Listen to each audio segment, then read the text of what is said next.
Boa tarde a todos. Hoje teremos a palestra do Dr. Alexandre, que é doutorando e mestre em Direito pela URGS, desembargador aqui na 4ª Região desde o ano de 2010. Para minha felicidade, já foi meu professor na especialização, e hoje ele vai falar para a gente sobre a pandemia, sobre o incremento do assédio virtual algoritmo e trazendo algumas nuances da Convenção 190 da OIT.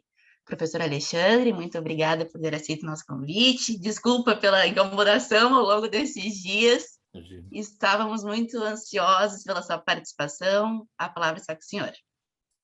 Obrigado, Andressa. Fico muito feliz com o convite. Agradeço a minha querida colega, a doutora Raquel, pelo convite. Eu já havia dito, uma das juízas mais brilhantes que nós temos aqui na 4ª Região. E também vejo, e agradeço a participação de uma querida amiga, a doutora Janete, professora Janete, com quem tive a oportunidade de trabalhar na FEMARGS. E a minha ideia aqui é tratar com vocês, até em alguns aspectos, como eu sei que se trata de um grupo de estudos, e a ideia é trazer algumas provocações, eu vou trazer alguns aspectos para debate acerca dessa questão que eu tenho me debruçado, que é o assédio em geral, tem sido objeto da minha preocupação, e mais especificamente nos últimos tempos, em razão da pandemia, esse incremento que teve no que eu denominei de assédio virtual e assédio algorítmico. E depois falar um pouquinho da Convenção 190, que, embora ela tenha sido aprovada em 2019, parece que ela passou, até mesmo pela pandemia, porque na sequência já veio a pandemia, parece que ela meio que desapareceu do sistema, ninguém mais fala na Convenção, e nós ainda não ratificamos, e me parece que temos que voltar a falar nisso para tentar fazer com que ela seja adotada pelo nosso país. Inicialmente, assim, falando rápida, eu não vou entrar naqueles conceitos de assédio que todo mundo já sabe, enfim, mas a minha visão que eu tenho do assédio como fato social, e isso me parece interessante. Eu entendo que o assédio moral, ele, como fato social, ele aparece naturalmente na relação de emprego. Não estou dizendo que ele deva ser aceito ou coibido, mas ele aparece naturalmente. Isso porque, se nós fizermos, e aí num exame panorâmico rápido, histórico, entre a antiguidade, a ideia da escravidão, o modelo feudal com o servilismo, e o surgimento ali, já na idade moderna para atual, da relação de emprego como nós a vemos, e o reconhecimento da subordinação como fato social, a subordinação que se reconhece como fato social, eu sempre entendi que é a subordinação subjetiva ou pessoal. E aí tem uma diferença clara entre a subjetiva ou pessoal e a objetiva ou funcional. E quando lá, na década de 30, 40, os ordenamentos jurídicos começam a disciplinar a relação de emprego através das suas legislações, e aí por movimentos ascendentes e descendentes, não estou desconsiderando a importância que os movimentos ascendentes tiveram, mas, de fato, houve também a outorga da legislação, o Estado disciplina essa questão, embora, e eu pego aqui como exemplo a nossa CLT, embora o artigo 3º faça referência à dependência, essa dependência, e claro, depois a doutrina e a jurisprudência vão delimitar a extensão dessa dependência como uma dependência hierárquica ou subordinação jurídica ou hierárquica, eu sempre entendi essa subordinação como subjetiva ou pessoal. E me parece que, a partir, então, da década de 70, quando vem no nosso ordenamento a obra do professor Paulo Emílio Ribeiro de Vilhena, é que ele traz o conceito de subordinação objetiva ou funcional, e aí para fins de reconhecimento do vínculo de emprego, né? Portanto, uma vez reconhecido o vínculo de emprego, o passaporte para toda a legislação protetiva contida na CLT, é a partir daí em que passa-se a se falar em subordinação objetiva ou funcional. Até sendo bem honesto com vocês, quando eu analiso um processo onde há pedido de reconhecimento de vínculo de emprego, a primeira coisa que eu vou me apegar na prova são indícios, são provas, enfim, evidências, melhor dizendo, evidências de subordinação subjetiva ou pessoal, tá? E não a objetiva ou funcional. E se nós pensarmos, quando o Supremo, recentemente, de certa maneira, nega para fins de reconhecimento de vínculo de emprego que a subordinação pessoal, objetiva ou funcional, ela seja um marco, né, para reconhecimento do vínculo de emprego, nós estamos voltando atrás juridicamente, né, naquilo que nós já estávamos avançando para fins de reconhecimento de vínculo, porque o que o Supremo está dizendo é que a subordinação objetiva ela não vai caracterizar o vínculo. É necessário, portanto, então, o retorno à subordinação subjetiva ou pessoal.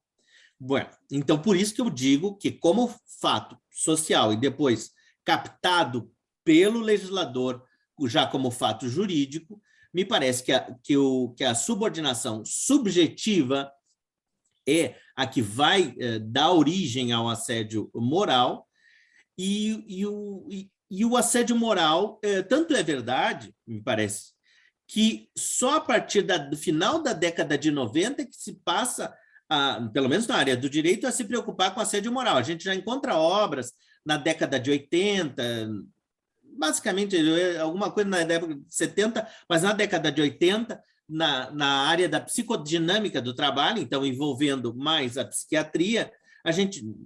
Christophe Dejourdes, enfim, a gente já encontra obras, mas a obra que reverbera no âmbito jurídico, que não é uma obra jurídica, mas ela é que vai reverberar no âmbito jurídico, é a obra da professora Marie-Francine Irigoyen, no final da década de 90. Ela que é uma, vamos dizer assim, traz um boom dentro do direito e a preocupação acerca do assédio, ou seja, até ali, o que se preocupava, a legislação trabalhista se preocupava basicamente com o trabalhador enquanto corpo, enquanto matéria. Tá? Se estivesse trabalhando dentro do limite legal, recebesse o salário mínimo previsto em lei, enfim, aqueles limites da duração do trabalho, né, máximos e mínimos quanto à remuneração, se estes limites estivessem fossem obedecidos, então estava cumprida a obrigação principal, independentemente da forma como era tratado esse trabalhador no ambiente de trabalho. Então, a partir daí é que vem a preocupação. E depois eu tento demonstrar também que na própria OIT, as convenções elas também vão demarcar isso. A preocupação inicial não é com o psiquismo, com a alma do trabalhador. Isso parece que, num primeiro momento, se reconhece o trabalhador como prestador de serviço e pronto, mas sem essa dimensão, né, essa dimensão psíquica do trabalhador e até de dimensão social. Né? Alguns falam em uma dimensão holística, né, que o trabalhador teria que ser visto em todos os seus aspectos. Então, num primeiro momento, eu queria pontuar isso. Então, naturalmente, me parece que o assédio moral decorre da subordinação pessoal ou subjetiva e, por isso, ele foi naturalizado. E tudo aquilo que é naturalizado, há necessidade de ser desnaturalizado. Tá? Os exemplos que a gente tem no nosso dia a dia, né, o patriarcalismo, ele é naturalizado. Nós somos adestrados a sermos patriarcais, racistas, enfim... E o assédio moral, me parece que ele vem também nessa ideia da subordinação subjetiva, e por isso que é tão difícil, às vezes, de coibir o assédio, né? de prever isso. Bueno, feitas essas considerações, o que aconteceu na pandemia? Na pandemia, em razão do isolamento social, me parece que duas formas de assédio se destacaram. Uma delas é o assédio virtual e a outra seria o chamado assédio algoritmo. No assédio virtual, o que ocorre é que, através dos meios telemáticos, e a própria CLT, já lá em 2011, ao alterar o artigo 6º, previu, né, uma subordinação virtual, o prestador de serviços ele passa a poder ser assediado por intermédio do computador. Já havia isso antes, né? Inclusive havia o cyberbullying. A própria professora, que eu me esqueci de cumprimentar, a professora Denise Fincato, né? que também fez o convite, querida.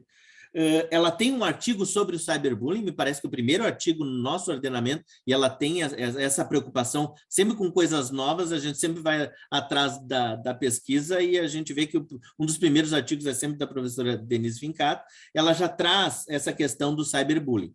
Mas quando eu falo em assédio virtual, eu estou me referindo não só ao bullying em si, feito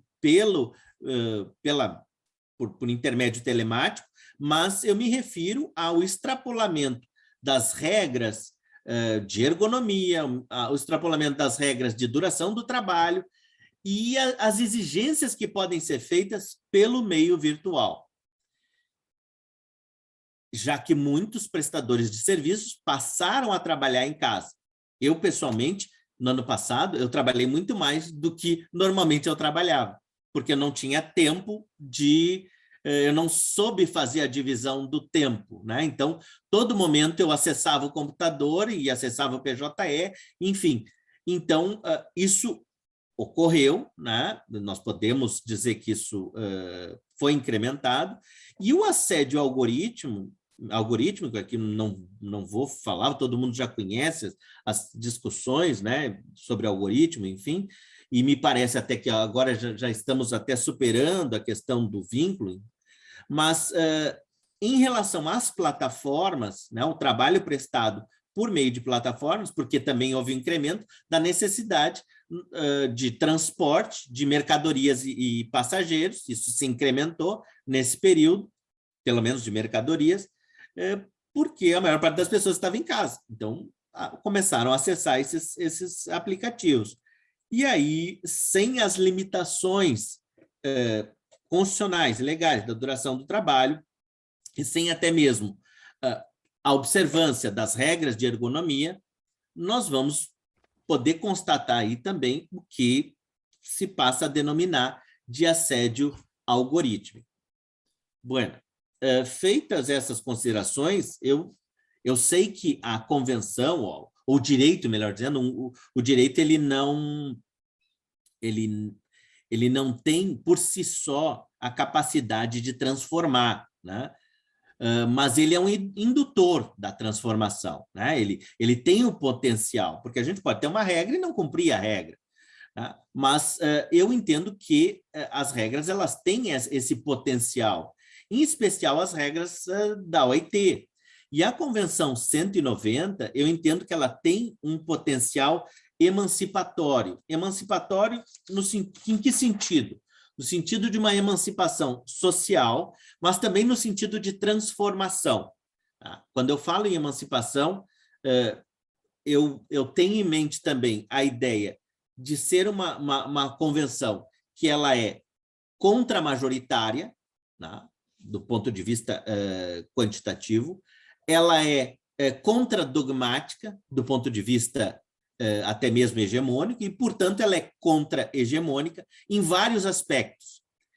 E é isso que eu pretendo examinar com vocês, alguns aspectos interessantes da Convenção. Eu comemoro a Convenção 190, eu acho que é um passo importante, e na própria visão da OIT, porque, como eu disse antes, a OIT ela muda o foco não é só o trabalhador como corpo, mas é o trabalhador como alma também, né? Ele não deixa de ser um ser humano dotado dessa dimensão psíquica e social que deve ser analisado. A convenção, que eu chamo, né, na parte propedêutica inicial da convenção, ela me parece positiva porque ela traz o aspecto da inclusividade, ela é muito inclusiva, ela não se preocupa em excluir, ela tenta abranger o maior número possível de situações, e ela cuida da violência, né, do assédio moral e do assédio sexual. Ela tem um viés forte, né, um recorte forte de proteção ao gênero, né, em especial às mulheres, ou o que eu chamo de espaço feminino, né, que ele é discriminado em razão do patriarcalismo, que hoje já também se entende como estrutural. Então, ela é muito positiva, né, nesse aspecto, porque ela é muito abrangente. E traz em pé de igualdade os conceitos de violência e de assédio. Tá? O assédio é como um tipo de violência. Outros aspectos importantes que eu destacaria ainda quanto à inclusividade é que ela não se aplica tão somente aos trabalhadores subordinados. Então, aqui, independentemente da discussão dos trabalhadores que prestam serviços via plataforma, se isso caracteriza ou não vínculo de emprego, essa convenção se aplicaria também a eles, né, porque expressamente ela diz outras pessoas do mundo do trabalho, utiliza a expressão voluntários, os trabalhadores voluntários também entram, também destaca os períodos anterior e posterior à prestação de serviços, né, o que nos traz aquela ideia de responsabilidade pré- e pós-contratual. Uma crítica que eu faço crítica positiva, né, construtiva aqui, né, é que o que poderiam ter evoluído no conceito de proteção contra o assédio, melhor dizendo, é a questão da responsabilidade solidária entre os empresários capitalistas na terceirização de serviços ou na subcontratação. Ainda mais agora que, não tendo pelo Supremo limitação em relação à terceirização, isso pode ter uma dimensão muito maior, né? Então, aqui eu acho que, ao contrário do que ocorre, por exemplo, na relação de consumo, em que nós temos uma responsabilização solidária, nós ainda aqui não temos a previsão na convenção dessa responsabilidade solidária, que poderia, caso existisse, induzir a que os países, os estados, passassem a fazer essa responsabilização. Mas tem um aspecto positivo, é que a convenção ela estende a proteção aos indivíduos que exercem autoridades, deveres e responsabilidades de empregador. Isso é interessante. Por quê? Porque aqui, me parece, contempla o caso das chefias. Porque caso não houvesse essa reserva, então, aquele que é instrumento, embora trabalhador, aquele que é instrumento do assédio, porque está na hierarquia da empresa, destacado, mas não é o empresário, não é o capitalista, ele seria responsabilizado pelo assédio. E aqui a convenção, ela faz essa ressalva, porque estende essa proteção, né, a esse trabalhador também como vítima do assédio. Quanto à abrangência, nós vemos que faz a referência ao setor público e privado, economia formal e informal, áreas urbanas e áreas rurais, aos locais de trabalho, faz referência a todos os tipos de local de trabalho que a gente possa imaginar, e também faz referência que eu achei interessante, em especial porque a convenção trata do assédio sexual, do combate ao assédio sexual, expressamente instalações sanitárias de lavagem de vestiários, porque isso, normalmente, o assédio sexual, muitas vezes, ele pode ocorrer em determinados locais onde que são mais reservados, né? Então, há essa previsão. Há previsão também do que eu chamo de assédio in itinere, né? que é no deslocamento fornecido pelo empregador, independentemente disso caracterizar a tempo à disposição do empregador ou não, o assédio ele é proibido.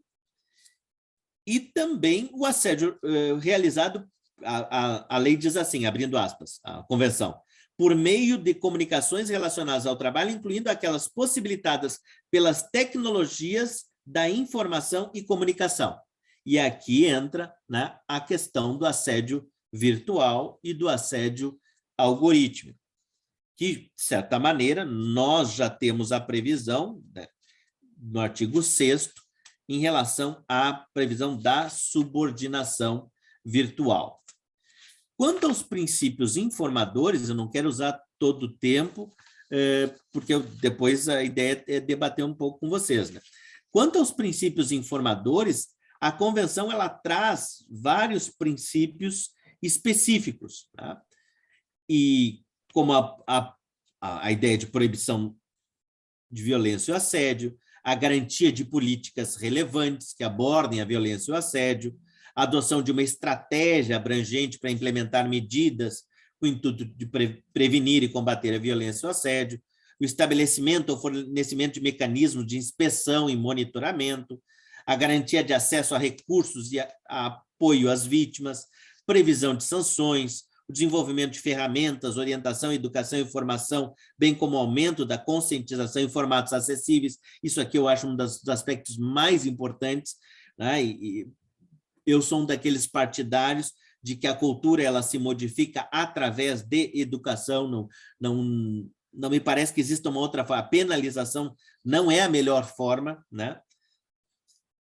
Enfim, esses são princípios que expressamente a lei prevê, a convenção, falo a lei, já de certo, né, pensando que no futuro a gente venha a ter uma lei, mas é a convenção, e ela também, ela expressamente refere os princípios, isso no artigo, agora me perdi aqui, mas expressamente ela refere como aplicáveis à Convenção 190, os princípios e direitos fundamentais do trabalho, que são aquelas convenções fundamentais da OIT, as chamadas Core Obligations,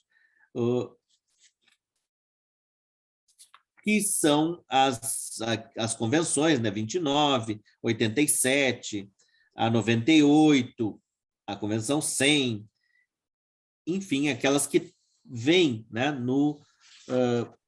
na Constituição da OIT, previstas. O princípio da prevenção, em vários momentos a Convenção menciona o princípio da prevenção, ela não traz, e isso seria um debate interessante, expressamente o princípio da precaução, e vocês sabem que há uma diferença entre prevenção e precaução no âmbito do direito, né, no direito ambiental e no direito ambiental do trabalho, existe essa diferenciação também, e se nós pensarmos a própria ACGIH, que eu chamo de normas regulamentadoras americanas, que são aplicáveis na omissão, a NR9 manda que se aplique essas normas, lá vocês vão encontrar elementos químicos em que não há comprovação de serem carcinogênicos, né? Pelo menos para humanos ou para animais, mas existe uma suspeita. Ou seja, a própria CGIH ela já tem, me parece, embutido ali a ideia de precaução. A Convenção 190 ela não aborda, né, a precaução de maneira expressa, mas aborda a prevenção, que para o meio ambiente laboral é a palavra de ordem, né? Eu sempre digo, a prevenção é o que nós buscamos. Quando chega no judiciário um pedido, porque o dano já ocorreu, aí, enfim, nós só estamos remediando. Tudo falhou, né? E por isso chegou no judiciário. O que se deve adotar são medidas de prevenção, e isso com base naquela ideia de educação. Uma reserva que eu faço, uma crítica que eu faço, é que, em relação à violência doméstica, né, a recomendação, só tem na recomendação 219 206, porque a convenção ela inova, né, ao tratar da violência doméstica, mas ela refere que devem ser reconhecidos e, na medida do possível, isso entre aspas, deve ser mitigado seu impacto no mundo do trabalho. Aqui me pareceu que ela foi tímida ou discreta, inclusive as medidas que deveriam ser adotadas pelo Estado, elas não foram previstas na convenção, elas estão como medida de sugestão, elas estão lá na recomendação 206 que vem a regulamentar, ou, enfim, a esmiuçar questões da convenção, mas a título de recomendação. Deixa eu ver se tem mais alguma coisa que eu queria chamar a atenção. Ela preserva a consulta paritária em vários momentos, isso é uma marca da própria OIT, né? Me parece também que ela avança um pouco contra a ideia, não é contra a ideia, mas ameniza o monismo jurídico quando incentiva normas coletivas, né, acordos coletivos, para buscar o combate ao assédio. Se nós pensarmos no nosso dia a dia, qual norma coletiva que trata de assédio, né? Então, isso seria um espaço interessante de ser discutido e de as próprias coletividades avançarem aí, né? Um outro aspecto relevante também em relação à questão da normatividade é que as disposições elas devem ser aplicadas, isso textualmente a convenção diz, por meio de leis e regulamentos nacionais, né? Isso é interessante, então determina que seja através de leis e regulamentos nacionais, me parece que dá uma força maior, em especial aos países, né, como o nosso, de origem romano-germânica, mas, sem dúvida, traz também uma outra dimensão, se pensarmos para os países provenientes da Common Law, né, ou seguidores da Common Law. Um outro aspecto que eu achei muito interessante é a introdução da ideia de interseccionalidade, né?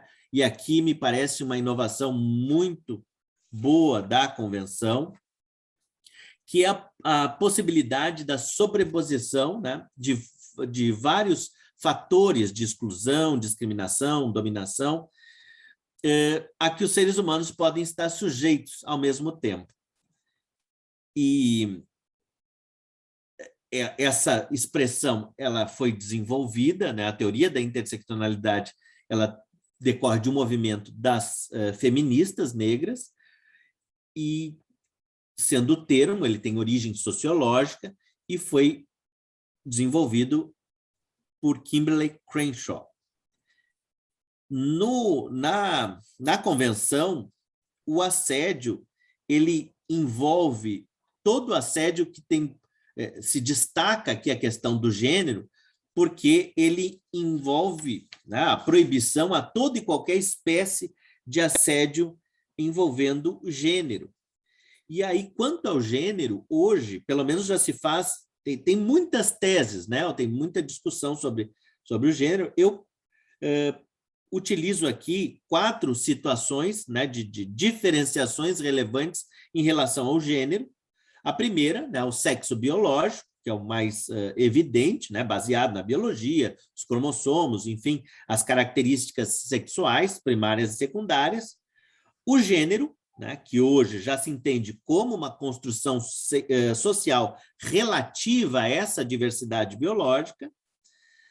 A identidade de gênero, que corresponde à experiência interna individual de cada pessoa, possui em relação ao gênero, né, que pode ou ser coincidente ou não com o sexo biológico, e aí vem aquelas denominações cisgênero e transgênero. E, por fim, a expressão de gênero, que é a forma como se expressa e se veste, né, a pessoa que interage na sociedade, e a orientação afetivo-sexual, que se relaciona ao gênero a qual a pessoa experimenta a atração sexual. A convenção, ela protege qualquer tipo de assédio. E quando a gente fala em interseccionalidade em relação ao gênero, isso pode ocorrer em relação a esses vários desdobramentos ou diferenciações do gênero. O que eu tenho aqui como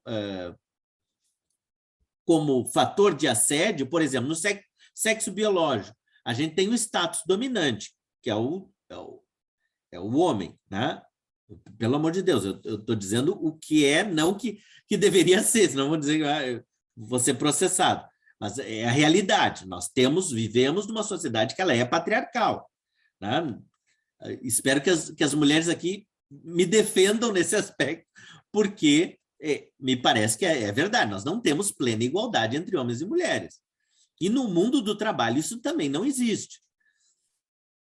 Vou até dar um exemplo aqui doméstico. No Tribunal Superior do Trabalho, dos 27 ministros, nós temos 4 ministras. Então, me parece que isso já é uma prova de que não temos igualdade, né? De acesso, o acesso ele é igualitário. Tanto é que hoje nós temos mais juízas do trabalho do que juízes, que prova que são mais inteligentes. Quando o acesso ele é igualitário, elas comprovam que são mais inteligentes. Agora, a partir do momento que existe uma hierarquia, a discriminação passa a existir e o patriarcalismo vem e se evidencia. Então, o status dominante é o homem no sexo biológico. Então, o que é o fator de assédio? A mulher é objeto do assédio. Na identidade de gênero, o status dominante seria cisgênero, né? Quando há aquela identidade entre o sexo biológico e o que seria o fator de assédio? O transgênero. Na expressão de gênero, o que seria o status dominante ou que não gera assédio de regra? É aquele que é coincidente ao sexo biológico masculino, né? De regra, isso não vai causar, de regra, né? Tem exceções, a gente pode até pensar, não vai causar discriminação ou o chamado assédio discriminatório, mas o não coincidente com o sexo biológico masculino, isso pode gerar assédio. E a orientação afetivo-sexual, o status dominante é o heterossexual e o fator de assédio é o status homossexual, ou até aqui melhorando, a gente poderia evoluir, ou pansexual, ou enfim, ou as outras formas que hoje já existem. Aqui eu estou sendo um pouco conservador na binariedade da orientação afetivo-sexual, mas já existem estudos que mostram que é muito mais do que isso. Quanto à questão racial, aqui eu tenho uma crítica à convenção, porque ela não foi explícita a questão racial. Claro que a convenção ela proíbe o assédio por questão racial, da conjugação do artigo 5º e 6º, mas numa convenção que é tão contra-hegemônica, tão contra-dogmática ou contra-majoritária, me parece que ela poderia ter visto de maneira expressa a questão da racial, tendo em vista que grande parte dos países nós temos esse problema, né? Podemos dizer que é quase um problema mundial. Bueno, quanto à compatibilidade, quanto à ordem, em relação à ordem jurídica, eu não vou ler aqui para não tornar enfadonho, mas o artigo 1º, que trata dos fundamentos, né, em especial a dignidade, o artigo que trata dos objetivos fundamentais da Constituição da República, o próprio artigo que trata das relações internacionais e o rol de direitos individuais, quando trata da questão do direito à intimidade, à honra, né, o tratamento, a proibição ao tratamento desumano ou degradante no artigo 5º, e os direitos sociais, que todo trabalhador, toda pessoa trabalhadora tem direito à manutenção da saúde mental e psíquica, nós vemos que essa convenção ela é plenamente harmônica com o nosso ordenamento jurídico constitucional. Essa convenção ela não está no rol das obrigações, das convenções fundamentais da OIT, mas no preâmbulo, né, ela faz referência a que a violência e o assédio no mundo do trabalho, e aqui também é uma outra crítica que eu faço, porque a expressão foi tímida, diz podem constituir uma violação ou abuso dos direitos humanos. Podem, claro, entendi, né? A gente consegue entender que qual o objetivo, né, do legislador, vamos chamar assim, cosmopolita ou convencional, ou legislador da OLT. O objetivo foi também tentar abranger o maior número de ratificações de estados possível. Então, se as expressões elas são utilizadas de maneira muito, vamos dizer assim, exagerada, isso pode não angariar o número de ratificações necessárias.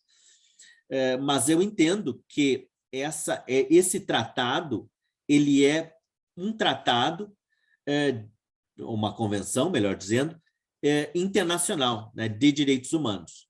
E, portanto, ela pode ingressar no nosso ordenamento, na forma do parágrafo 3º do artigo 5º, né, como uma norma constitucional, ou, caso se utilize o procedimento do artigo 84, inciso 8, então seria através de uma lei ordinária, mas com status supranacional, porque entendo que se trata de uma convenção que aborda, que versa sobre direitos humanos. Bueno, esses são os principais aspectos. Eu tentei aqui fazer um resumo para trazer os principais aspectos sobre a Convenção 190 da OIT e abordar rapidamente as questões ligadas ao incremento do assédio virtual e algoritmo no período de pandemia.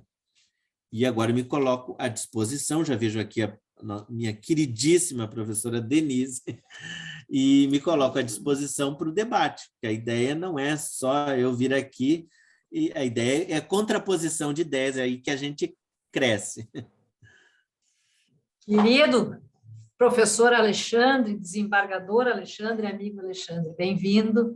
Muitas escusas por não estar aqui fazendo a abertura, mas eu tenho certeza aí que a mesma emoção que eu teria para fazer a abertura deste evento, te recebendo, as meninas também tiveram, porque todas são tuas grandes fãs, tenho a certeza disso. Eu já te agradeci no privado, acho que foi ontem ainda, né, pela amizade, pela gentileza de estar conosco, e agora acompanhando a fala final, assim, a parte final da tua fala, eu vejo que foi assim extremamente importante tu vires e nos trazeres elementos de reflexão, elementos de ponderação sobre o direito, a realidade e, quiçá, até o futuro das relações de trabalho a partir de novos parâmetros, não é? Viradas culturais, viradas que a gente precisa fazer aqui e que nos grupos de pesquisa a gente tem espaço para pensar, né?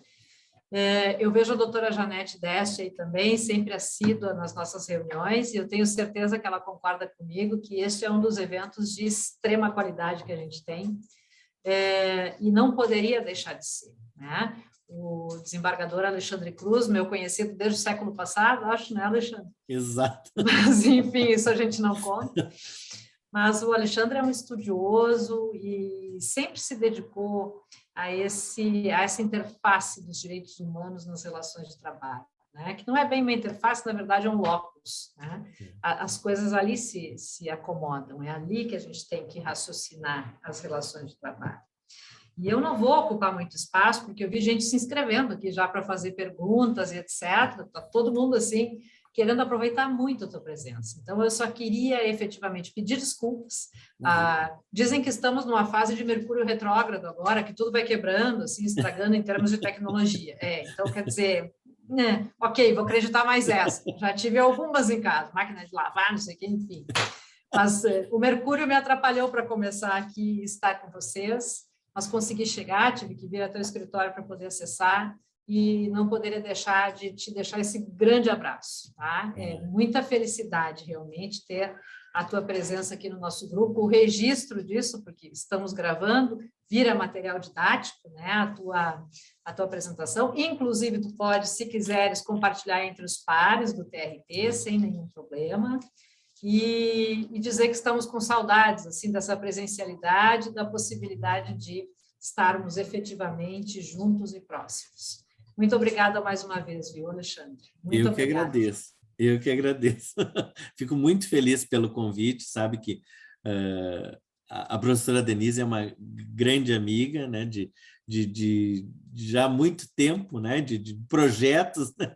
Exato. E então eu fico muito feliz com o convite, né, para podermos debater, e sempre que puder eu estou à disposição. Já está convidado, então, já vamos marcar a data aí próxima de preferência.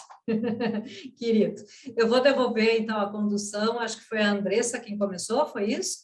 Para que a Andressa continue a condução do evento, né? Quem chega atrasado, pelo menos, não pode atrapalhar. Então, é isso aí que a gente tem que se colocar no seu lugar, né? Andressa, eu vi que tem gente com inscrição de perguntas, pode prosseguir, então. Certo, professor Alexandre, excelente sua palestra. Eu mesmo já tinha algumas perguntas, mas vou dar preferência aqui para a Bruna, e depois sobrar um tempinho eu pergunto também. Bruna, com a palavra. Boa tarde, pessoal. Boa tarde, professor. Belíssima explanação. Eu falo diretamente de Goiânia, uma honra participar desse grupo de pesquisa aqui do Sul. Professor, eu tenho algumas dúvidas. Depois que começou a pandemia, né, que iniciou o home office com mais força, né, em vários escritórios, até no Poder Judiciário mesmo, nós vimos que aumentou muito o número de alguns programas, determinados programas. Por exemplo, o ponto eletrônico, quando você entra no computador, liga o computador, né, e já inicia o computo, né, da sua jornada de trabalho. Tem também alguns softwares disponíveis, né, que tiram um print da sua tela de trabalho a cada, sei lá, 10 minutos e envia ao seu empregador. Tem softwares que como é que eu posso explicar? Eles observam para ver se a tela de trabalho está parada há muito tempo, por exemplo, se a pessoa saiu do banheiro, aí a tela ficou apagada, né? Se ficou apagada por muito tempo. Você acha que esse tipo de aplicativos utilizados pelos empregadores, né? Porque tem muito empregador que acha, ele está em home office, ele não está trabalhando. Como é que eu vou saber que ele está trabalhando na casa dele? Como é que eu vou saber que ele não está vendo Netflix na tela do computador, né, em vez de trabalhar? Você acha que isso viola, né, a intimidade do trabalhador? É um tipo de assédio moral? Você acha que isso ultrapassa o jus variandi do empregador, né? Ele tem ou não o poder diretivo de fiscalizar, né, ver se o empregador em home office está realmente trabalhando? Porque a gente sabe que às vezes tem alguns funcionários que realmente folgam, digamos assim. Até no escritório que eu trabalho, já tivemos casos, né, de advogado que estava fazendo outra coisa. Então, isso é muito delicado, né? Eu queria ver a sua explanação sobre isso. Excelente pergunta, Bruna. Te cumprimento, né, pela profundidade da pergunta, porque e até pelo fato de ser de Goiânia e estar nos prestigiando aqui. Uma cidade muito, muito bonita que eu tive a oportunidade de conhecer. Essa é uma questão, né? Essa é uma questão importante porque nós estamos, de um lado, com um trabalhador que está na sua própria casa, né? E que tem as garantias constitucionais, né? De proteção à intimidade e à privacidade, e, ao mesmo tempo, nós temos o direito, né, do empregador de fiscalização da prestação de serviços, um direito constitucional, também, quer dizer, direito baseado, né, na Constituição, pelo menos segundo posição majoritária, pela direito de propriedade, mas balizado também dentro da ideia, pelo menos da Constituição de 88, de ter uma função social. Como eu responderia essa pergunta, né? Isso depende. Depende. Me parece que num primeiro momento, para muitas atividades, isso pode parecer, pode configurar, melhor dizendo, algo abusivo ou algo ilegal, algo que mereça a tutela, né, do direito do trabalho, enfim, do direito em si, e que venha a ser coibida eventualmente pelo judiciário, caso levada à discussão judiciária. Isso porque, como eu disse, há uma questão importante aí, que é o fato de o empregado estar na sua própria casa, né? E ter direito a se ele, dependendo como tu tinha chamado, dependendo do aplicativo, dependendo do programa, que tire foto do trabalhador, que tire, né? Isso pode consistir, então, em uma violação e que, sem dúvida, pode configurar um assédio, né? Uma espécie de assédio coibida, né? Pelo menos que a própria convenção prevê que pode ser caracterizado como assédio. De outro lado, dependendo do tipo de programa, né? Se não viola, né, diretamente a intimidade do trabalhador, mas é uma forma de controlar o trabalho do empregado, sem que isso seja algo abusivo, tá? Que não viole a intimidade do trabalhador, né? Não tire essas fotos, enfim, me parece que o empregador ele tende... E aí eu sei que é difícil, mas eu sempre tento fazer a diferenciação entre a subordinação subjetivo pessoal e objetivo funcional. Porque me parece que aí é o ponto de equilíbrio, né? Onde eu começo a tratar, onde o empregado começa a ser o objeto da subordinação e não a função, eu posso violar, né, o direito desse trabalhador. Então, se o empregador está no âmbito do controle da atividade em si e não do trabalhador, tá? O que o empregador precisa? Ele precisa objetivamente que aquele trabalho a qual foi delegado ao trabalhador venha a ser prestado, porque é o que interessa a ele, né? Que esse trabalho seja prestado. Ele precisa disso para desenvolver a atividade econômica. Então, acoplada à atividade do empregado, a atividade econômica do empregador, objetivamente, o empregador pode, dentro desses limites, exigir ou fiscalizar a prestação de serviço. Então, eu diria assim, vai depender muito do tipo de... Eu não tenho muito conhecimento de quais seriam esses programas, mas me parece, pelo que tu disseste, num primeiro momento, esses programas que invadem o domicílio do trabalhador, fiscalizando, em que ele é observado, né? Me parece que aí pode haver, sim, uma violação. Professor, na verdade, eles não... É assim, eles tiram um print da tela de trabalho. Eles não entram na webcam e tiram uma foto da pessoa. Eles tiram a foto do que você está fazendo ali na sua tela de trabalho. Sim, a empresa. Isso. Não é o trabalhador que tira e manda para a empresa. Não. O software tira e envia para o empregador, da tela de trabalho daquele computador fornecido ao empregado em home office. E que também não diz muito, né? Porque é uma foto que... E o trabalhador tem ciência de quando isso vai ser feito, isso é feito de maneiras de surpresa. Eu, num primeiro momento, numa primeira mirada, assim, me parece que haveria possibilidade de constatar essa violação, porque tem a foto do trabalhador, tem a imagem do trabalhador. Aliás, é da tela, né? Tu diz, não é o trabalhador. Né? É algo discutível. Talvez até uma violação LGPD também, né? Ainda bem lembrado, Bruna, bem lembrado. Isso sem cogitar de eventual violação à LPGD. Tem razão. O futuro chegou, né, pessoal? Doutor João, por favor, essa vez. Boa tarde, meu professor Alexandre. Desde o século passado, como diz a doutora Denise. Mas, assim, Alexandre, eu estava dando uma olhada nessa convenção um tempo atrás, a 190, e me parece que ela é muito aberta, ela não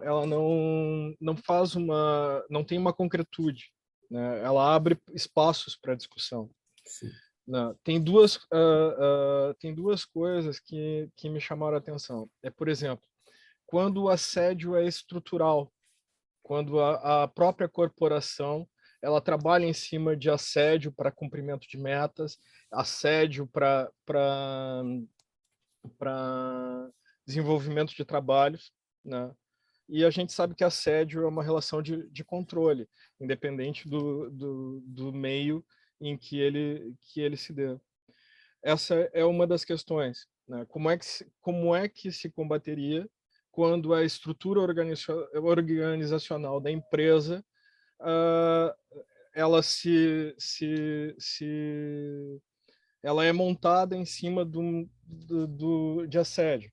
E a gente sabe que tem diversos cursos de RH e no YouTube, qualquer coisa, que diz, olha, vocês têm que... Assédio é bom. Vocês têm que cobrar dos trabalhadores porque assédio é bom, né? Tem diversas coach de RH que fazem isso, né? E essa é uma questão.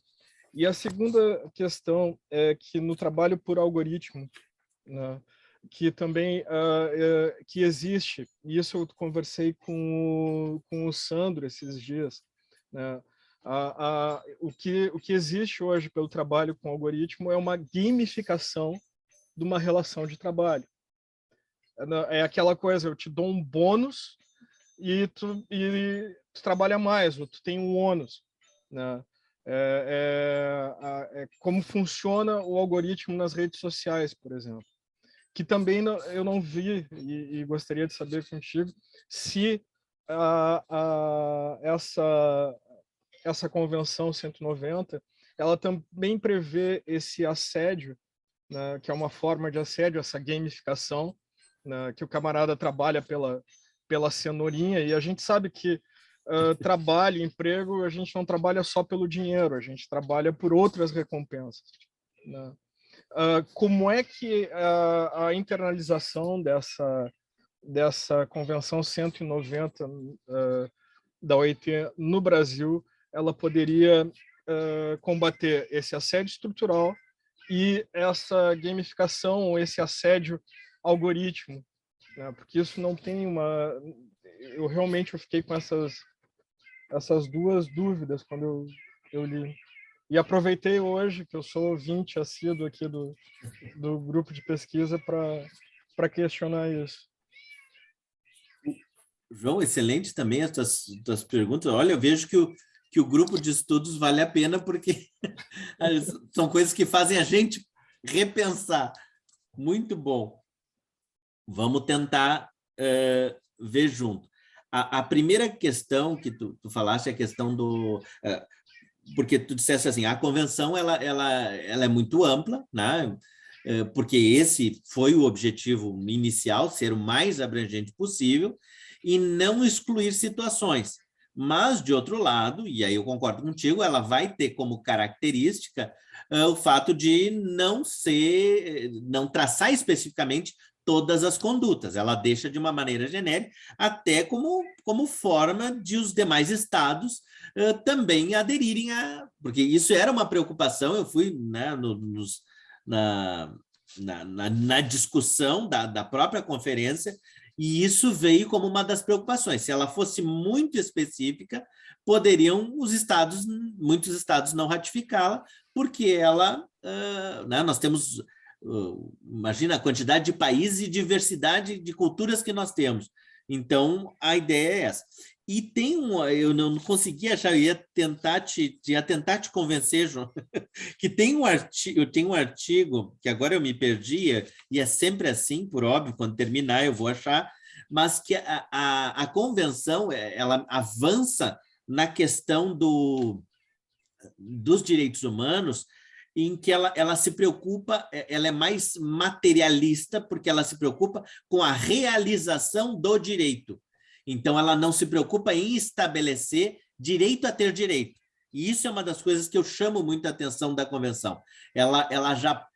Porque é a discussão que se faz, e eu sigo essa discussão, entre a teoria clássica dos direitos humanos e a teoria, vamos dizer assim, crítica dos direitos humanos, né? Porque a teoria clássica se contenta em prever os direitos, tem direito a isso, ok, está ótimo, então vamos viver a vida. E a teoria crítica diz, não basta o direito a ter direito, eu tenho que ter algo que seja, por isso que eu disse no início, eu sei que o direito ele não é capaz de modificar, mas ele pode induzir, então pode ser um fator indutor da mudança, da transformação.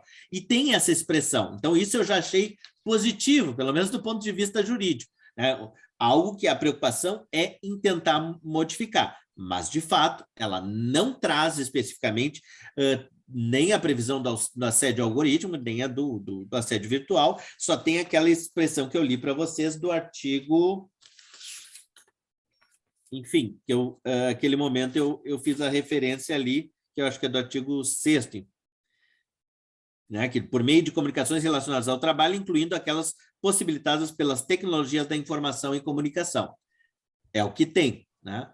Agora, o que eu penso que pode ser feito para evitar esse assédio que algoritmo é através da negociação coletiva que os trabalhadores e os sindicatos possam também participar da formação do algoritmo.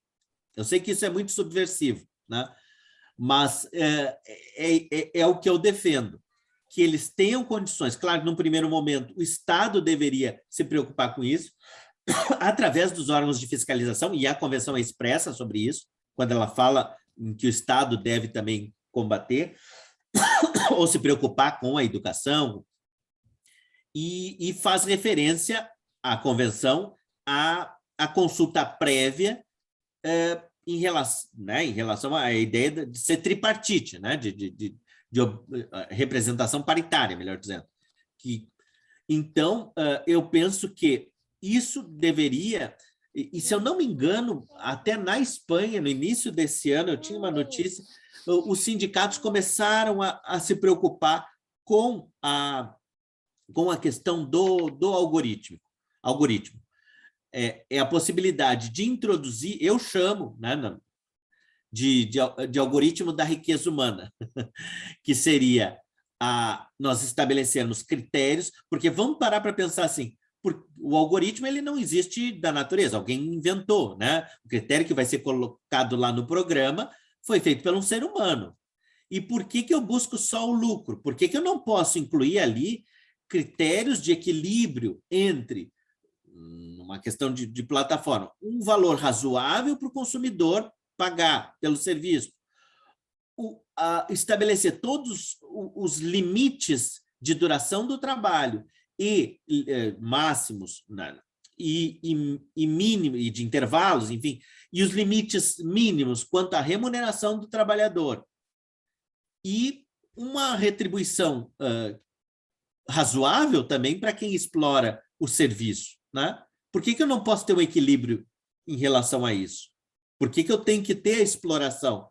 Né? Então, nessa triangularização é que entraria esse algoritmo da riqueza humana, em que os sindicatos, claro, teriam que incluir critérios para balizar essa... Eu sei que algumas plataformas já utilizam, mas não é bem assim.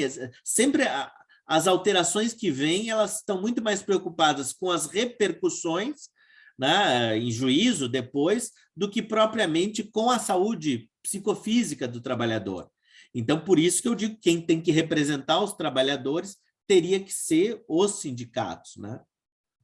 E o Estado, enfim, também tem que, ao menos, tem que cuidar para que isso se mantenha em equilíbrio.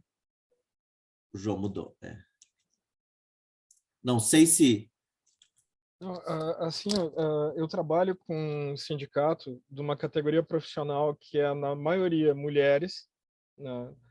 É composto de mulheres, muito jovens ou já de uma idade mais avançada que não conseguem uma recolocação no mercado formal de trabalho, que trabalham percebendo muitas vezes uma remuneração inferior ao salário mínimo nacional. E o que se nota é um grande número de afastamentos por doença ocupacional, por depressão, principalmente por doença mental, síndrome de burnout. E só esse ano nós tivemos, dentro do sindicato, pelo menos 2 casos de suicídio e um recente de tentativa de suicídio, né? E essa ideia da... Só um pouquinho, meu amor. Essa ideia da Convenção 190 e do combate do assédio moral é uma ideia que o sindicato encampou, e nós estamos levando um projeto agora para desenvolver junto com...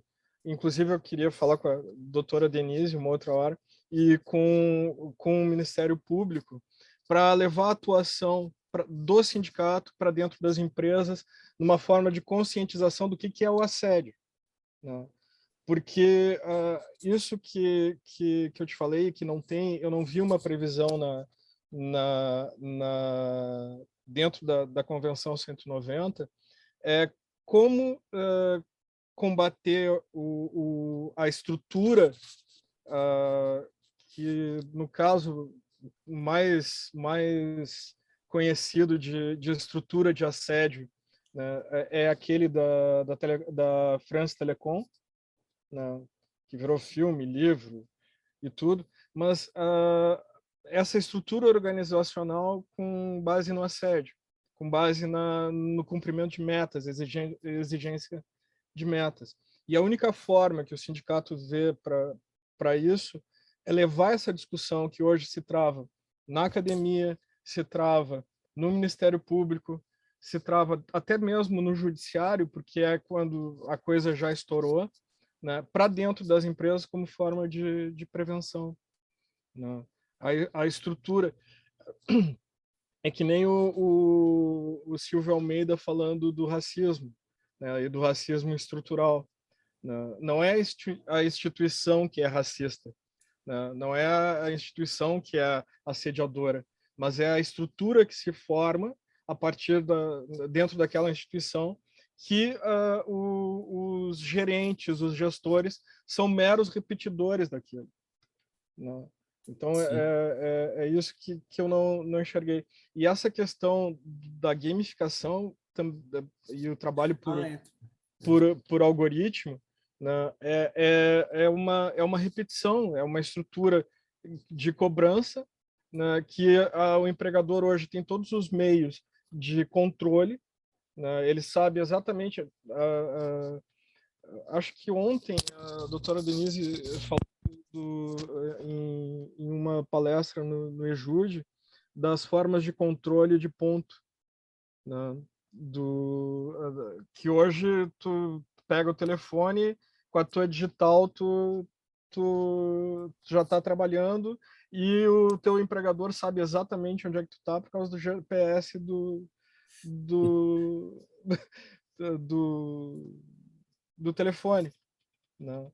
Então, é como limitar, como combater a forma de assédio que vem desse algoritmo, que ao mesmo tempo que te oferece, por exemplo, uma entrega que tu vai ganhar R$30, né?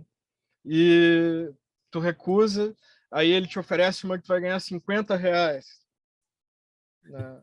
E se tu recusa, ele simplesmente te bloqueia, né, o algoritmo, né? Tu acaba não tendo mais fonte de renda, né? Então, o que caracterizaria o assédio por algoritmo, pelo uso da plataforma, né? E isso, eu acho que a resolução 190 ela é muito aberta, ela não faz, ela coloca para discussão o tema, né? Sim. Eu concordo contigo. Nesse aspecto, ela foi genérica, né? Ela previu de maneira ampla, não exclui, né? Mas não contempla o que seria esse assédio algoritmo e esse assédio estrutural, né? Que tanto pode ser via virtual ou até mesmo presencial. Então, nesse aspecto, acho interessante fazer a crítica. Tens razão aí. Não tem essa previsão. Não proíbe, não exclui, melhor dizendo, mas não prevê expressamente. E daí a importância de quem é que vai puxar, né? O que a gente está sentindo muita falta aí é de alguém quem é que vai... Claro que tem toda a questão tecnológica, enfim, que muitas vezes o trabalhador, o sindicato não tem acesso, mas os sindicatos também vão ter que começar a se profissionalizar nesse aspecto e vão ter que ter, portanto, profissionais que vão negociar, vão pesquisar e para que levem isso na negociação. Olha, nós queremos tais critérios, nós temos... Então, isso parte também de mas eu sei que está difícil para os sindicatos, ainda mais depois da reforma trabalhista, mas é algo que tem que acontecer, né? Então tá, pessoal, excelentes considerações. Muito obrigada, João, muito obrigada a Bruna que participou. Doutor Alexandre, muito obrigada aqui, já ficamos com várias dúvidas e próximos materiais aqui para a gente usar os nossos artigos, nossos estudos. Fica aqui o nosso convite para o senhor voltar, né? Um até logo, com certeza. Muito obrigada pela sua participação. E até o próximo encontro, pessoal. Eu que agradeço. Obrigado. Muito obrigada, Alexandre. Um abração. Obrigada a todos. Abraço. Tchau, tchau.